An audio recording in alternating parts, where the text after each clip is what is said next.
You, John Fitzgerald Kennedy, do solemnly swear. I, John Fitzgerald Kennedy, do solemnly swear. That you will faithfully execute the office of President of the United States. That I will faithfully execute the office of President of the United States. And will, to the best of your ability.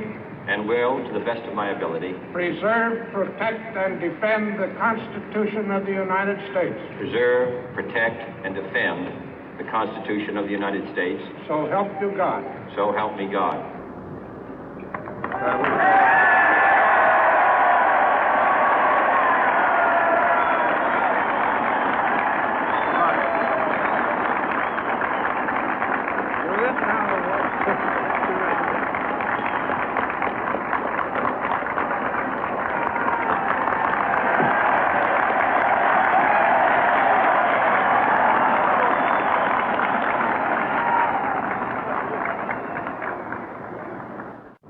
Vice President Johnson, Mr. Speaker, Mr. Chief Justice, President Eisenhower, Vice President Nixon, President Truman, Reverend clergy, fellow citizens.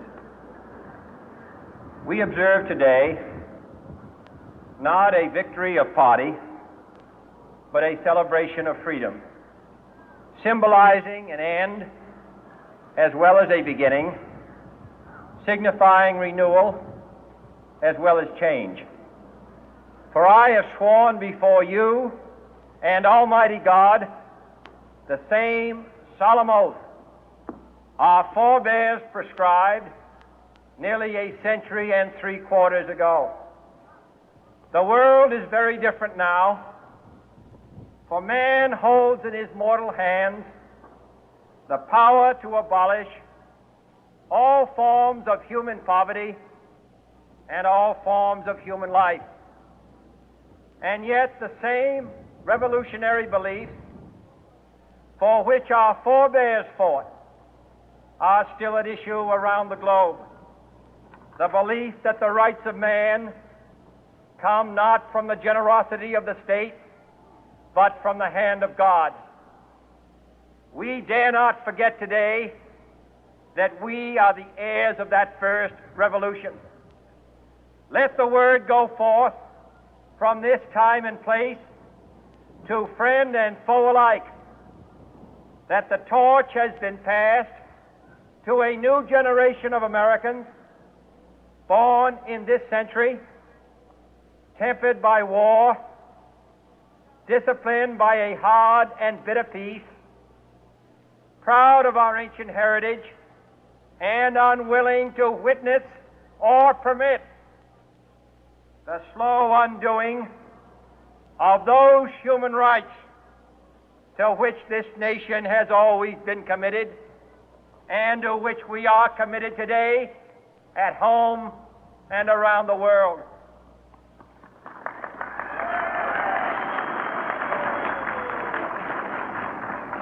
Let every nation know, whether it wishes us well or ill, that we shall pay any price, bear any burden, meet any hardship, support any friend, oppose any foe to assure the survival and the success of liberty.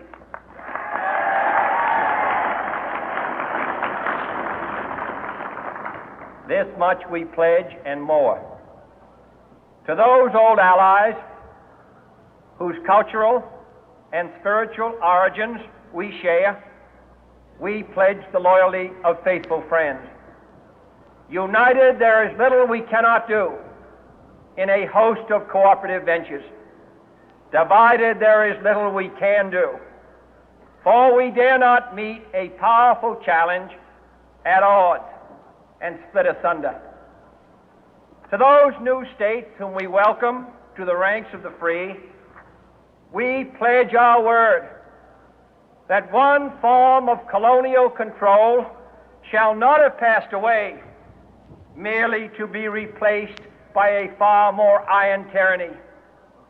We shall not always expect to find them supporting our view, but we shall always hope to find them strongly supporting their own freedom, and to remember that in the past, those who foolishly sought power by riding the back of the tiger ended up inside.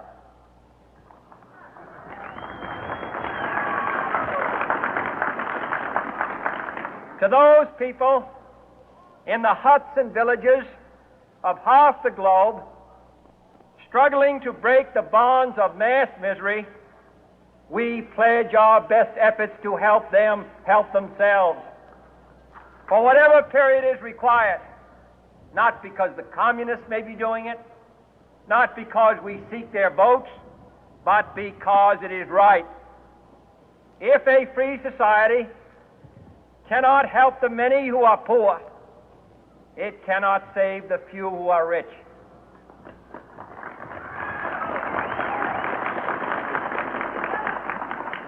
To our sister republics south of our border, we offer a special pledge to convert our good words into good deeds, in a new alliance for progress, to assist free men and free governments in casting off the chains of poverty. But this peaceful revolution of hope cannot become the prey of hostile powers. Let all our neighbors know that we shall join with them to oppose aggression or subversion anywhere in the Americas. And let every other power know that this hemisphere intends to remain the master of its own house.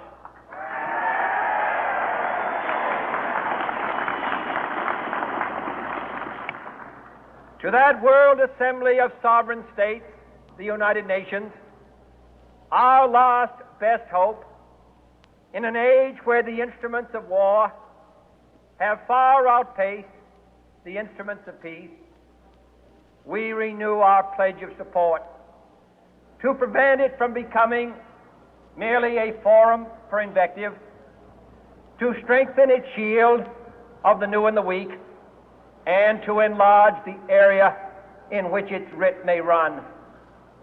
Finally, to those nations who would make themselves our adversary, we offer not a pledge, but a request that both sides begin anew the quest for peace. Before the dark powers of destruction, unleashed by science, engulf all humanity in planned or accidental self-destruction, we dare not tempt them with weakness, for only when our arms are sufficient beyond doubt can we be certain beyond doubt that they will never be employed. But neither can two great and powerful groups of nations take comfort from our present course, both sides overburdened by the cost of modern weapons, both rightly alarmed by the steady spread of the deadly atom, yet both racing to alter that uncertain balance of terror that stays the hand of mankind's final war. So let us begin anew, remembering on both sides that civility is not a sign of weakness, and sincerity is always subject to proof. Let us never negotiate out of fear, but let us never fear to negotiate.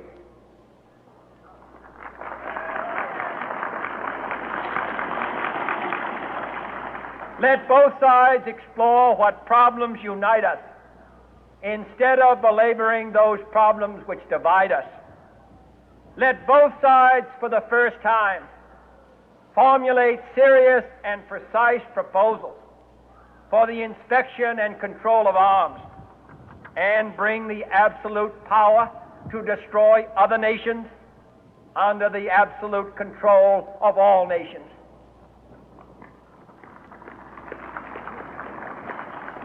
Let both sides seek to invoke the wonders of science instead of its terrors. Together, let us explore the stars, conquer the deserts, eradicate disease, tap the ocean depth, and encourage the arts and commerce. Let both sides unite to heed in all corners of the earth the command of Isaiah to undo the heavy burden and let the oppressed go free. And if a beachhead of cooperation may push back the jungle of suspicion, let both sides join in creating a new endeavor, not a new balance of power, but a new world of law, where the strong are just and the weak secure and the peace preserved.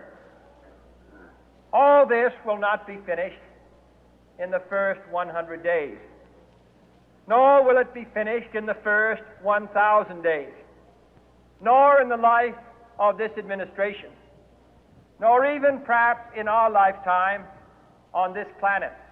But let us begin.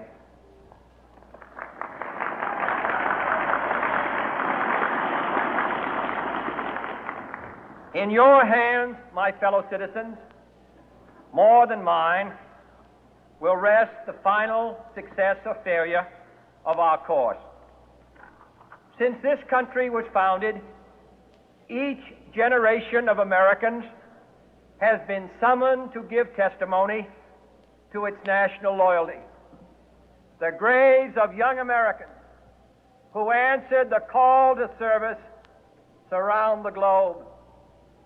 Now the trumpet summons us again, not as a call to bear arms, though arms we need, not as a call to battle, though in battle we are, but a call to bear the burden of a long twilight struggle, year in and year out, rejoicing in hope, patient in tribulation, a struggle against the common enemies of man, tyranny, poverty, disease, and war itself.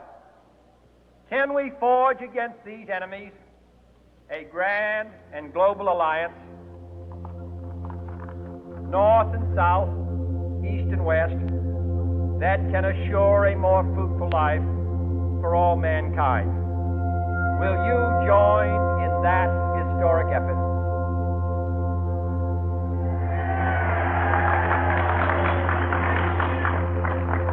In the long history of the world, only a few generations have been granted the role of defending freedom in its hour of maximum danger.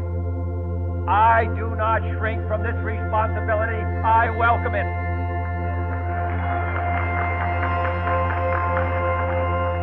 I do not believe that any of us would exchange places with any other people or any other generation.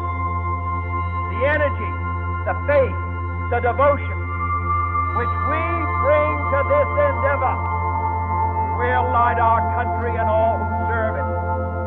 And the glow from that fire can truly light the world.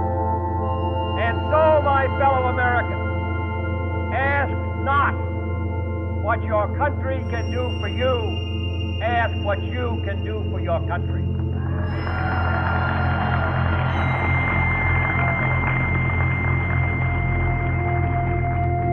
My fellow citizens of the world, ask not what America will do for you, but what together we can do for the freedom of man.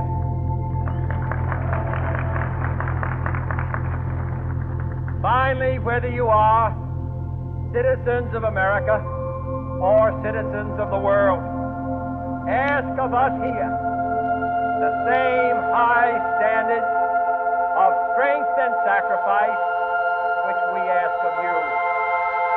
With a good conscience, our only sure reward, with history the final judge of our deeds, let us go forth to lead the land we love, asking His blessing and His help, but knowing that here on earth, God's work must truly be our own.